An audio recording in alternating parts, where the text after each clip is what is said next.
Hey, what's up, everybody? Welcome to my channel. My name is Paul, the Canadian Snowman, here once again with another regions video from Geography Now. This is the territories of the United States of America. Woo! Uh, I don't really know much actually about the territories at all, and like what's actually a territory. So this will be kind of, I guess, interesting to kind of know. When I think of United States, I think of okay, well, mainland United States and Hawaii, and don't really know any place else really. That's American. I don't know. This will be kind of cool to see, what other little, I guess, islands are out there that are American. So cool stuff. Before we get into this, please hit that like and subscribe button below. I really appreciate it. And we'll jump into this video. Or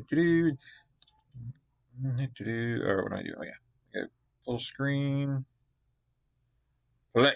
Hey everybody, so this is going to be a filler week episode. Now, I've done a video on the states of the United States. I did a video on the largest cities of the United States, and I've done a video on the states of the United States, so you definitely should check that out in the regions.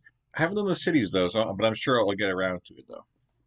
popular demand, now we're going to do the territories of the United States. And just want to quickly say, we've worked with these people before. The good people at Skillshare have decided they would like to sponsor this video. Skillshare is a website where you can learn skills. It offers membership with meaning, with so much to explore. They are investing basics for millennials. What is all this? What are the... If you click in the link in the description, you can get 2. Check out Skillshare, great people. Thank you, Skillshare, for sponsoring this video. Thank you. Now, a lot of people think the USA is just 50 states, but we got a little bit more than that. Besides the Federal District of Washington, D.C., our capital, we also have 5 inhabited island territories across the Caribbean and Pacific. In addition, we also have 10 uninhabited or temporarily inhabited islands and 2 disputed ones, but we'll get to that later. In this episode, we're going to talk about the inhabited territories of the United States. What is a territory? A territory is not a state, but it still falls under the overarching sovereignty of the United States. All these territories kind of have their own level of self-home rule, but the US government and the military and a lot of their social services still apply to these places. And they're divided kind of weirdly, like there's commonwealths, there's organized, unorganized, incorporated, unincorporated territories. We'll get to that in a bit. In the meantime, let's start off. It's definitely interesting because in Canada, we have like our Northwest Territories and Yukon and none of it, pretty much all the same thing, Not obviously there's differences among them, but as far as different level of territory, the same, same I believe. So this will be interesting, like how certain territories, I guess, have certain rights, or I don't know. American Samoa. Capital, Pago Pago. It is located in the region of Polynesia. This territory is made up of 5 main islands, the largest ones being Tatuila and Manua. They have 2 official languages, obviously English and Samoan, and it is an unincorporated, unorganized territory. Out of all the territories, this is probably the weirdest one because the people here are not born as citizens, but rather USA nationals, which basically means they're almost like citizens. They can pretty much move about to the US and anywhere they want for an indefinite period of time, and if they want citizenship, they can get it after like 3 months. It's really not hard for these people to become citizens. They have a representative. It's definitely interesting, because I said, like, I guess that goes in with the different levels of of being a territory. Because I know it's like where I'm from, if you're born in the territories, you're Canadian, kind of thing. So this is definitely interesting. It kind of feel awkward, I guess, if you're born there. Like, oh, I'm not an American. I'm a nationalist American. Like, how does maybe people from there? Do you guys consider yourself American, right? It just kind of seems kind of weird how, I don't know, seems like a step down from being an actual American. I don't know. It just seems off. Delegate in the House of Representatives, but they cannot vote on presidential elections. Basically, this territory kind of fell under the US at the end of the 19th century. Essentially, Germany took over the west part and the US took over the east part. And in 1966, the UN actually kind of threw out the option if they wanted to join the independent state of Samoa, but surprisingly, they actually said no and they preferred to stick with the US. So that's kind of how this territory stuck with the US instead of joining Samoa. And it's really weird because they sit on the international date line. So Western Samoa is an entire day ahead of American Samoa, even though they're only like less than 100 miles away. Fun fact, the law of I... That's right. I think I forget which video it was, but I remember doing a video. I'm trying to think of the name of the video. I've done a video I think it was like a regional video, or it might have just been like the country of Samoa or something like that, because I was doing every country in the world. I can't remember. Anyways, but yeah, definitely familiar right there as far as the timeline or whatever it's called, international dateline. There you go. Of American Samoa, even though they're only like less than 100 miles away. Fun fact, the law of Aiga applies to Samoa, which means that nobody who has less than half Samoan blood can own land in this area. They have a lot of self-rule autonomy. They even have their own legislative community called the Fono. Less than half. So do you have to get like a blood test, like a DNA test to see? Wow, that's definitely interesting. A lot of self-rule autonomy. They even have their own legislative community called the Fono. They can make their own laws, but large-scale policies have to be approved by the USA. They are the cousins of the independent state of Samoa, basically. And fun fact, Samoans are kind of like the strong, powerful weapon of Americans. We love using them in like athletics. According to Forbes, a Samoan male is about 56 times more likely to be drafted in the NFL than non-Samoan players. They're known for just being very big, strong people. I mean, come on, Dwayne "The Rock" Johnson is half Samoan. It's just, strength is just in their blood. A lot of them join the military. These guys are like the Pacific Islander, Spartan Polynesians of the USA, and we love them. Love you, Samoa. Guam, capital Hagåtña. This is located in the Pacific region of Micronesia. These people are Micronesians, and it is an unincorporated, organized territory. So that means the people here do have citizenship. It's basically one big island with a few small rock islets, divided into 19 municipal villages. There are multiple U.S. military bases on the island. The motto is, it's the place where America's day begins, due to the fact that it is in the 10 plus UTC zone. So it's technically the earliest time zone area of US territory. They do have a delegate to the House of Representatives, and they can vote on committee meetings, but not floor votes. They can vote for US presidential elections, but they don't really have a seat in the Electoral College, so it doesn't really matter, kind of. But anyway, yeah, they have a strong... Exactly. If you don't get in like, because each state has a number of points in the electoral college, that's how it works. So if Guam, they can vote, but their vote pretty much means nothing because they don't even have a 1 point in that college. So that's definitely interesting. I guess it's one of those things. Hey, if the president becomes bad, you can say, well, I didn't vote for them. I voted for the other guy, and becomes a president's really good. You're like, that's right, I voted for that guy. I guess it's kind of bragging rights to say you voted for him or not voted for whoever, him or her, I don't know. Interesting.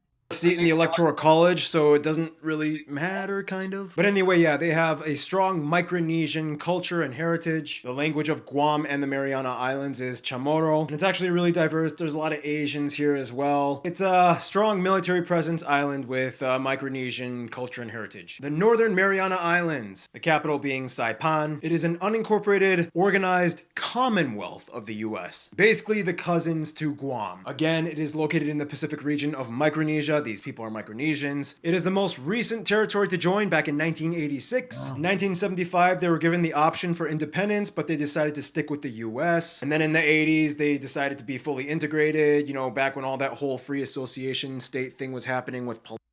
I don't blame them because there's definitely a lot of perks, to be part, be a territory of the United States. Because when you're a territory, pretty much there's the government, you kind of funds a lot, of what you do. And so if you become independent, you're kind of, you rely all on yourself kind of for that. So I definitely makes sense to be a part of America.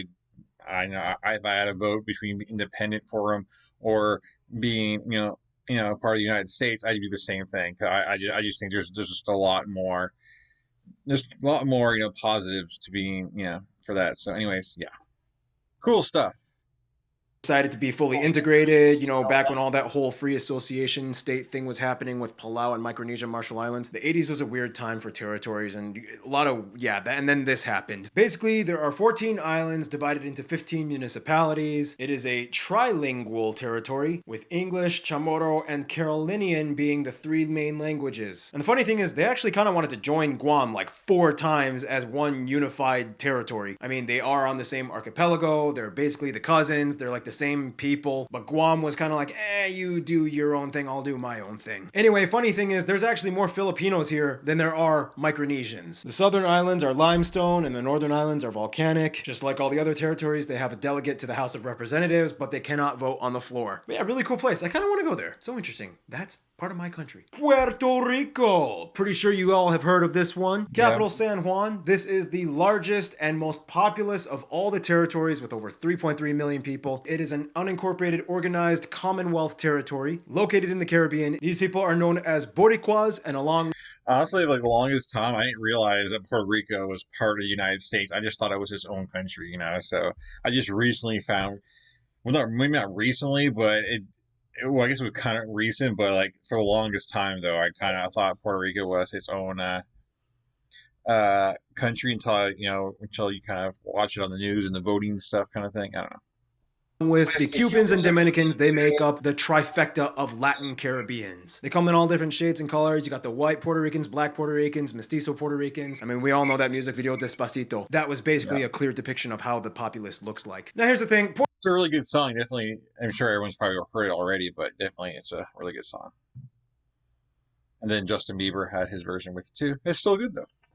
All know that music video, Despacito. That was basically a clear depiction of how the populace looks like. Now here's the thing, Puerto Rico is pretty much in every logical sense its own country, but it still falls under US territory status. If you ask any Puerto Rican though, the vast majority of them will say they identify as being Puerto Rican first, and maybe with like a little American touch, flavor, spice added into the mix. Puerto Ricans are like the unicorn of the Latin world. Like when Latinos meet Puerto Ricans, they're like, oh, you're Puerto Rican, ooh. Dang, can I buy you a drink? Say something in Boricua. And the Puerto Rican is like, ay bendito. Oh my God, you so edare. Quiero ser tu mejor amigo, por favor. I mean, let's be for real. I mean, I know it's kind of like a generalization, but come on, we all kind of know Puerto Ricans are kind of sexy. It's like, come on. Come on. And I know they talk a lot about like independence and stuff like that, but it's like, come on. You guys are like the coolest Latinos ever. We like giving you citizenship. Maybe stick with us. One day I should just do a whole video on Puerto Rico because it's just so complex. But for now, sorry, gotta move on. And the last U.S. territory, the U.S. Virgin Islands. Capital, Charlotte Amalie. Located in the Caribbean, it is an unincorporated organized territory. So the people here are citizens as well. The territory is made up of 3 main islands, St. Thomas, St. John, and St. Croix. Basically, we bought these islands from Denmark back in 1917. This was like the last thing the Danes had in the Caribbean, and we kind of just took it from them. Sorry, Denmark. But you still see some leftover residue of Danish culture and influence. Like some of the people still have like Danish last names, and some of the street signs are still in Danish. They are also non-self-governing. And the funny thing is, it's also kind of known for being like a tax haven. They act as a customs territory with free ports, and the residents are not subject to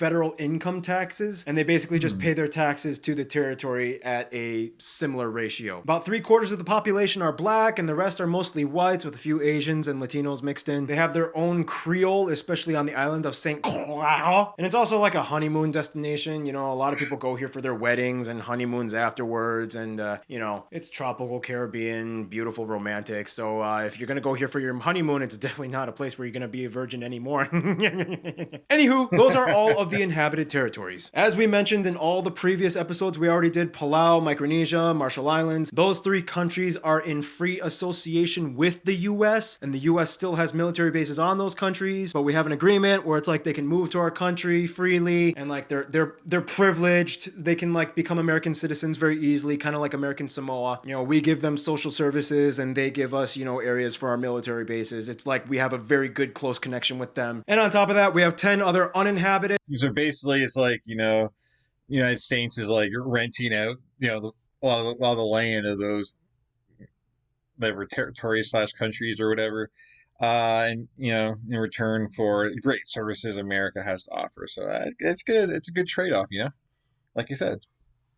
Or temporarily inhabited by military personnel island territories. They are Baker Island, Howland Island, Jarvis Island, Johnson Atoll, which is weird because it's an incorporated unorganized territory. I don't even get that. That's like, how is it incorporated but unorganized? Kingman Reef, Midway Atoll, Navassa Island, Palmyra Atoll, and Wake Island. In addition, we have 2 disputed island territories, Baja Nuevo and Serranía. And in addition to that, it gets even more complicated because the US has over 560 recognized native Native American Indian tribes, and there are 326 Indian reservations that most of them either live on or have land on. Not all the tribes have reservations. Some of the tribes have more than one reservation. Some of them share a reservation. Some of them have reservations within other reservations. It's weird. But yeah, the US has a lot of interesting confusion when it comes to administrative divisions. And it's fascinating when you kind of dive deeper into it. That's my country. We got states, a federal district, we have territories, we have reservations, we have it's a big, huge, crazy puzzle of the United States. Yeah. Anyway, this was fun. Hope you learned something. If not, at least you could get a Geography Now t-shirt at geographynow.com. All right, hope you have a good one. Stay cool, stay tuned. Peace. But yeah, the reservations I always find interesting because they kind of, I guess they have their own kind of like police and like his fire departments there. It's kind of funny because like